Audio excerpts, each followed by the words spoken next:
एनआयएकडून Lawrence Bishnoi गँगच्या सदस्याला अटक. Bishnoi गँगला bogus passport पुरवणाऱ्या राहुल सरकारला अटक.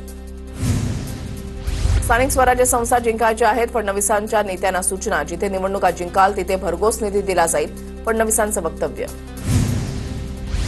भरघोस निधी दिला जाईल म्हणणं प्रलोभन आहे. लोकसंख्येच्या गणितावर निधी दिला पाहिजे. अंबादास दानवेंची फडणवीसांच्या वक्तव्यावर टीका.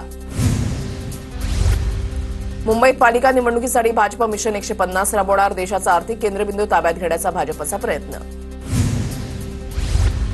बीएमसी निवडणुकीमध्ये 227 पैकी 100 जागांवर शिवसेनेचा दावा. माजी नगरसेवकांना सज्ज राहण्याच्या शिंदेंच्या सूचना. शिवसेनेकडून 70-75 संभाव्य उमेदवारांची तयारी. सूत्रांची माहिती. 6 जूनचा शिवराज्याभिषेक सोहळा बंद केला पाहिजे. तिथीप्रमाणे सोहळा झाला पाहिजे. संभाजी भिडेंचं वक्तव्य. भिडेंनी मत मांडलं पण सरकारची भूमिका स्पष्टच आहे. सरकारने यापूर्वी निर्णय घेतलाय. चंद्रशेखर बावनकुळेंची प्रतिक्रिया. माफी मागा अन्यथा तुमच्या तोंडाला काळं फासणार. मराठा क्रांती मोर्चाचा संभाजी भिडेंना इशारा. भिडेंना वेड्यांच्या रुग्णालयामध्ये दाखल करा. मराठा क्रांती मोर्चाची सरकारकडे विनंती.